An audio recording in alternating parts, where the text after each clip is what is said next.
My name is Dr. Frank Speidel, and welcome to The Doctor Is In. In this program, we'll explore U.S. healthcare.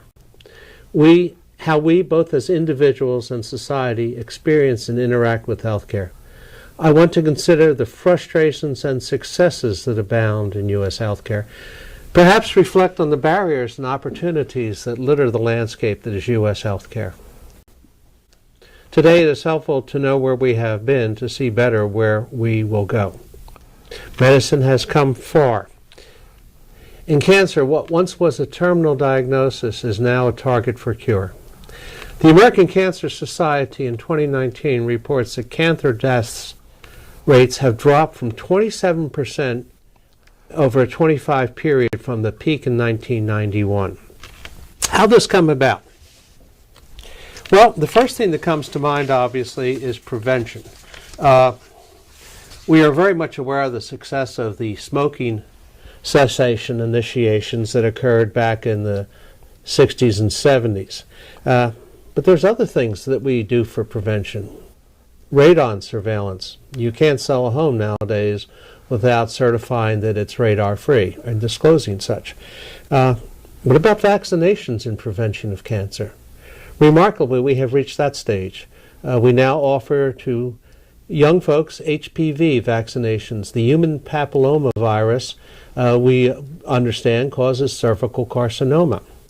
And we now prevent cancer by eliminating hepatitis C virus. The hepatitis C virus ended up causing hepatic carcinoma in some patients.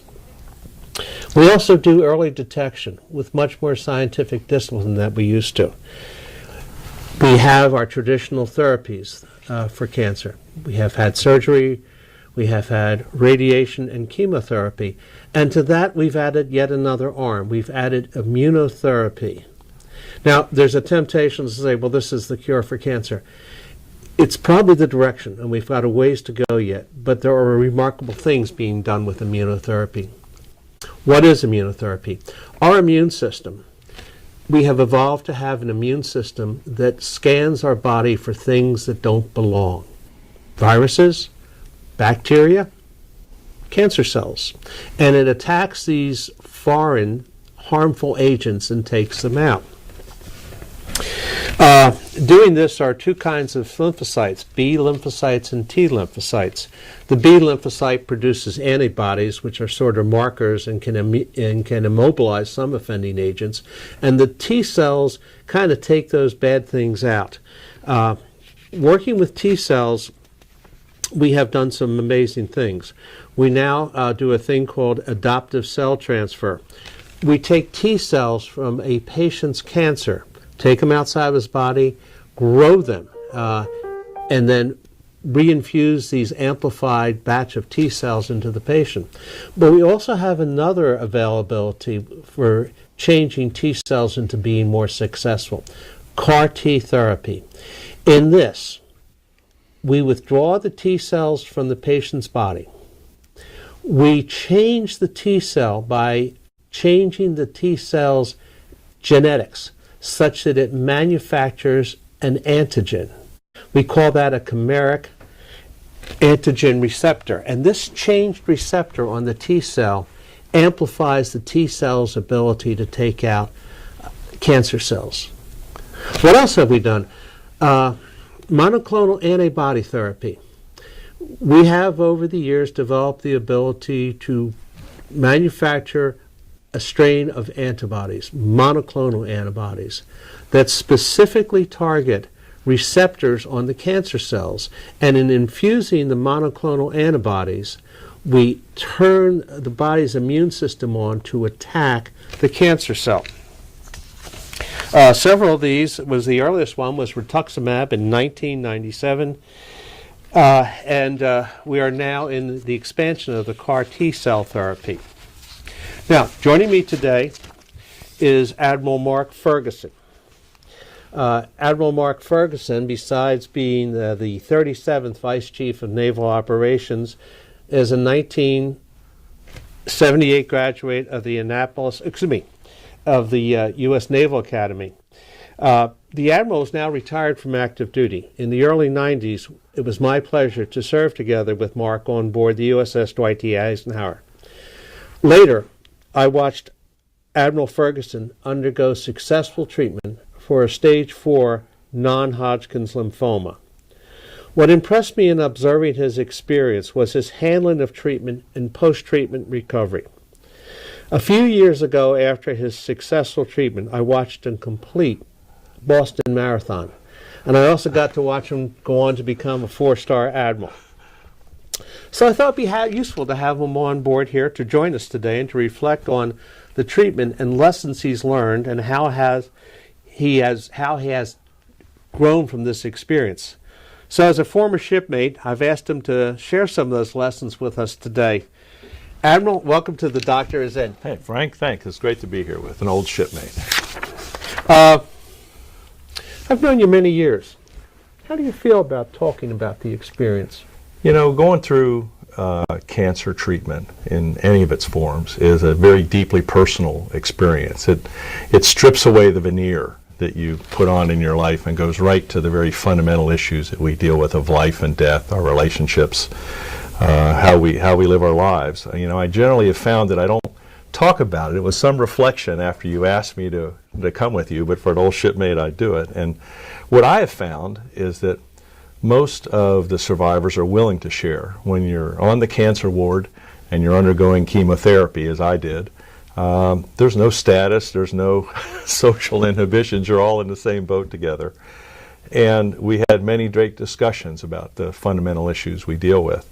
And so I'm comfortable talking about it with you. I generally don't talk about it because it's such a deeply personal experience. It's one of those moments, as I said, that goes right to the heart of the values you have in life when you deal with it. How did you discover you had cancer? You know, it was really interesting. About a year before my diagnosis, I had a lump appear on my neck on the right side, and I went to a doctor for my annual physical, and I had him look at it, and the GP, the general practitioner, said, oh, I don't think it's anything, just go on, keep going. And it slowly went away, and then about sometime later, about a year, I fell down some steps that were very wet, and I slipped and landed on my back. And in the course of that, went in to get an x-ray of my back to make sure I hadn't injured a disc or anything, because I had some tingling sensations in my leg, unrelated to the cancer. And the radiologist checking the x-ray, second checker, said, yeah, his back looks fine, but take a look at this. His spleen is enlarged. And that just started the questioning about what was going on. And they did additional tests and found my lymph nodes were enlarged, and then additional tests and found that I had non-Hodgkin's lymphoma, which had spread into my bone marrow and had spread throughout the body to be stage 4. So it was a discovery by accident when it happened for something incidental. How long ago was that? That was in 2004. 2004. Yeah. 15 years ago. Yeah. How did your family react? What were your first thoughts about this? I mean, when you get a diagnosis like that, your immediate reaction is, how bad is it? How much time do I have? What are my chances? I think, it quickly then spins to, how am I going to pay for this? Does my insurance cover it? What's the impact on work and finances? And I think that's a normal reaction. I think I reacted a little differently. I mean, my first thought was, I didn't want my wife to grow old alone, and I wanted my children to grow up with a father. And so we changed the conversation from whether we were going to get through this or not to how we were going to get through it. And that really focused our discussions. I remember, when we got the diagnosis, my wife was sitting there next to me. We were holding hands as the doctor was explaining it. And she just started shaking uncontrollably. And I'll never forget that. And then, the issues you go to, immediately you start to think about disclosure. Who do I tell? How much do I tell? You think about impacts. You think about how you're going to get through it. At the time, we had 2 children that were 11. Our children were 11 and 13 at the time. And so, I was amazed as I look back on it that we spent a lot of time thinking about, do we disclose it or not? and just do we try and get through it on our own? And we opted for being very open, and we went and told the children, the first weekend, and we said what we had, what the prospects were, what we were dealing with, and the impact on them. And we also made the choice to be very open, because I think it felt to me like it was a burden too heavy to bear for one person alone. And so we went into it to try and get as much support as we could. What issues did you find the most challenging? I think certainly it's the fear of the unknown. I mean, you walk into it and you don't really know. None of us have a future machine. None of us know how it's going to turn out. And so you really begin to think about time in a very different manner. And you think about the intangibles of life, relationships, family, time, the things that you value in that moment as being so important and precious to you. Because you can't make more time in this life. You have what you have. I think, as I think of the challenges, the unknown was the first one. I've known others, and I guess I would lead off with every person's cancer experience is very different. Yes. Their diagnosis is different. Their financial situation, insurance coverage is different. Their reactions, their family situation. And so as a survivor, I'd be very hesitant to give anyone direct advice on their situation. And, I'll give you an example. I mean, one of the things my doctor warned about, he said, don't go on the internet. And I said, what do you mean? He goes, well, there's good websites like the Leukemia Lymphoma Society website, gives you general information. But there's this human curiosity to dig into, well, what are my chances? How do people survive? And all those things. And the thing that I would caution as a challenge is that temptation leads you into places that may not be as informative and may not be accurate. And so the importance that every person's case is different, and working closely with your doctor, I think, was a big challenge going through it. There were several types of support that I got that really helped me get through the challenge. The first was, I think, the unshakable faith of my wife, Lorraine. I mean, once we got through the initial diagnosis, she never wavered in her belief that we were going to get better. Even though I may have wandered into the dark cave of thinking about terrible outcomes, she was unshakable in that. And I think that was important. I think we availed ourselves of, after we got the diagnosis, I look back at the treatment record. We spent 4 hours talking to counselors that day that we went through when we got the diagnosis. Because it was stage 4, you get a diagnosis of, hey, it's either going to get better, it's going to linger and just go on, or it's going to go aggressive, get worse, and have a pretty negative outcome. You could not make it. And so we spent about 4 or 5 hours talking to mental health counselors, really focusing on, are we thinking about this the right way? How do we handle the challenge? What things should we be aware of as we go through it? And I think that was valuable. We also allowed our children at the time to talk to mental health counselors, which I thought was important. I'll never forget their first session. They walked in and introduced themselves, and we're standing there and we explained the situation. And one of them looked at the other and said, yes, we're here to talk to you. And the other one, their brother or sister, one of them said the other one's the witty one, so be careful about them. But I mean, I think being open about it was really important. And I think the other thing that we did, and I want to thank you for this, is that, we asked you to come down and be our listener. And so when we were going through diagnosis at the time, you sat there and took notes, if I remember correctly, and was the observer and listener for us. And so having someone who's independent here, because sometimes you miss things and miss the diagnosis when people give it to you, and you don't really understand everything, or you think you heard something. So I think that was really important. And those kind of support things help you deal with the challenging issues.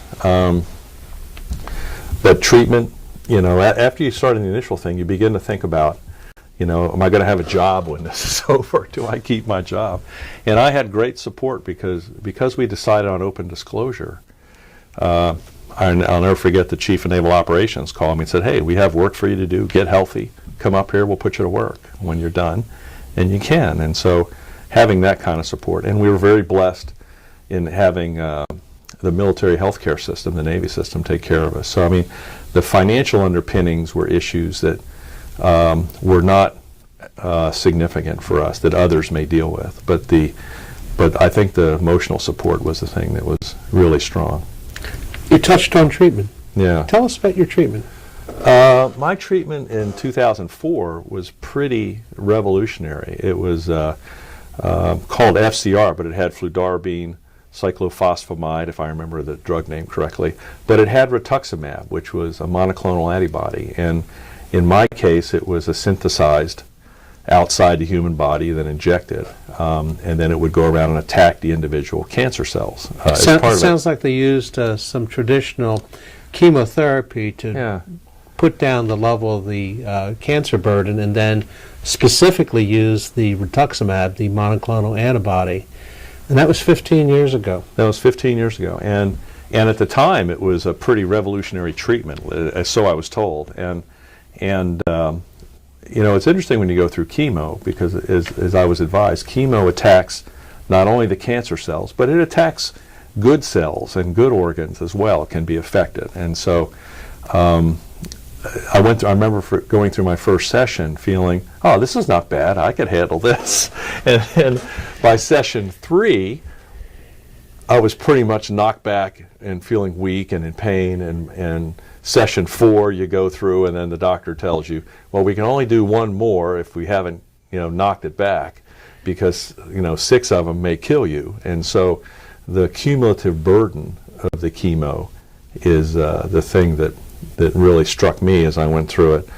But the other part that I found was that the advances in the side effect management have come very far in terms of controlling nausea, controlling the pain, and other things. It was interesting. I look back, and my medicine cabinet in our bathroom looked like the back of a drugstore, where there was so much in there to take. And mixed in among all those things at the time was a lot of Percocet and OxyContin and things like that. And I remember telling my wife I just refused to take them, because, you know, I said the pain makes me feel alive, so, you know, we'll go ahead and deal with it. And you know, that's a topic for another day, but I'm glad I didn't, you know, but that would have been an opportunity to take those medicines and not use them appropriately if you're not careful. And so they have their place, but, you know, I'm glad that I didn't in that instance. But I think the side effects, and I went back for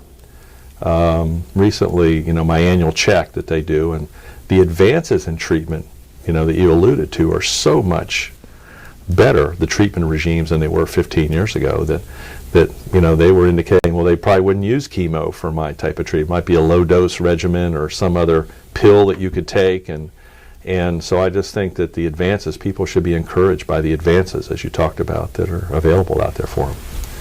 Low points. Were there low points for your Admiral? Yeah, I think there were low points. I think when you get to round 3 or 4 of the chemo and you're not sure whether it's worked or not, and you know, you're pretty low, you're, you know, weak, you're experiencing some pain, the uncertainty of it, I think that's, you know, everyone goes through that low point. I think it's a combination of uncertainty and despair and wondering, you know, because it's difficult not to look to a bad outcome and say, okay, am I ready for this? And so you start to think about, okay, how do you plan if you're not going to make it through those things? I think that's a normal human reaction that you go through. I think that that was probably the low point. And certainly I think, you know, to answer that with a high point, we got our results back on New Year's Eve in 2004 that the cancer was removed. You know, they didn't have traces of it in the body after 4 cycles and the bone marrow biopsy. That was really a high point. I think as I look back on it, the initial days when you go into it are rather overwhelming, in the sense that you're hit all at once with life and death issues, relationship issues, and other things that you have to weigh through. So once you get through that initial onslaught, you kind of knuckle down and work and try and get through it, and then comes the uncertainty at the end of whether you're going to be successful.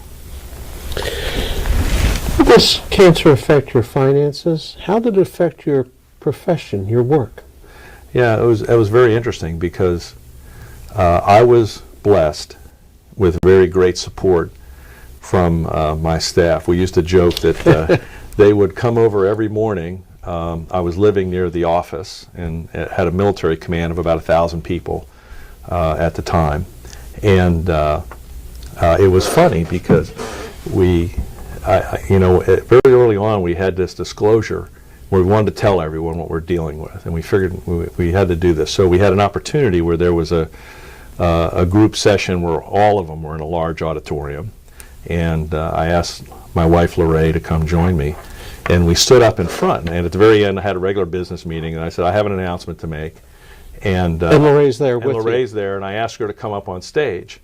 And I probably could have phrased this better, but I think my opening words were something along the lines with, I know we live in a tabloid culture, and so I want to be very open about this right now. And I asked her to come up and stand next to me and hold hands. And at that point, I was told later that half the crowd thought she was pregnant, and the other half thought that I had an affair, and we were getting a divorce. And then I proceeded to tell them that, hey, I'm dealing with cancer, and I'm going to be in the treatment, and my physical appearance may change, and health and weakness may change, and I asked them to keep us in their prayers and give us support, and not come around and tell me they were sorry, but to come around and tell me, have I gotten over to the gym and worked out lately?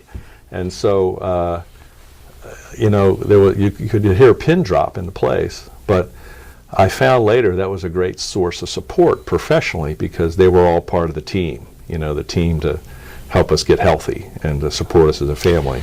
Do you realize that what you did with your command in 2004 was quite remarkable at that time? That was a long time ago. And disclosure about significant personal illnesses was not in style. Well, it really wasn't. And in fact, we agonized for about 3 or 4 days whether to do that or not, and whether we keep it a secret and just try and burrow through. But I found with disclosure that people came out of the woodwork to support us, to babysit when we needed to go to treatment. We had a family where we were. I had to fly to Washington to get treatment from where we were stationed in Tennessee. There was a wonderful family in Tennessee that would watch the kids for a couple days while we were up. My treatment regime was 2 to 3 days of chemo, then fly home for 3 weeks and go back. And so it gave us so much support in the community that it was very open. And I had a remarkable boss, Admiral Vern Clark. I talked to him, and like I said, he was unconditionally supportive, said, hey, we'll put you to work, we have things for you to do, get healthy, and having that burden lifted from me. Financially, again, the military healthcare system covered the treatments, and we got help from family and to cover other financial things that we needed to do. But I've seen others that it's a huge burden and affects them very deeply in job performance. I was very fortunate in the situation I was in. Others maybe less so. You also gave a tremendous gift to your command at that time, too. Mm-hmm. They will have similar challenges. They're human. They're going to have these same challenges in their lives, and the ability to be forthright and to be wonderfully surprised by the support that's out there. Yeah. Many of us try to hide this stuff to ourselves and not let people know, and it makes it a burden we already have the burden. This makes it a massive burden. How do these experiences change you? My wife will tell you that she's convinced I would not have been promoted and rise to the rank that I did if I hadn't gone through the experience. I think it makes you more aware of time, the gift of time, that you can't waste it, and that you have to be intentional and deliberate about where you invest your time, because, like I said, that's the one resource you can't make more of. It makes you jealously guard the things that are the intangibles, reputation, friendships, family, relationships. Those things there's no value that money can replace those with. I think it leaves you with an understanding that, as you sit and see other people go through this with you, about how lives are interconnected, they affect one another, but also as we see people, we don't really fully understand the burdens that they're carrying or the pain they're carrying. And so an element of compassion, an element of understanding, and then realizing that we're really of most value when we help others reach their dreams and help them achieve them, and give them that understanding, because we've been in a place where we know that life is precious, because we looked into as I say, we looked into the abyss and saw that it could be taken away. And so that's, to me, the big lessons. I think it made me a more intentional, better leader due to the element of time, compassion, and understanding that you have to help others succeed. A remarkable story, Admiral. Well, thank you. I'd like to thank you for sharing your experiences of receiving a cancer diagnosis. I want to thank you for the friendship over the years. I'm hopeful that your wisdom will be of value to our audience. And thank you, Admiral, for your service to our nation. This is Dr. Frank Speidel for The Doctor Is In. Mark, thank you again. Thank you, shipmate. Great to be here, Frank. Great to have you, Admiral. Thank you.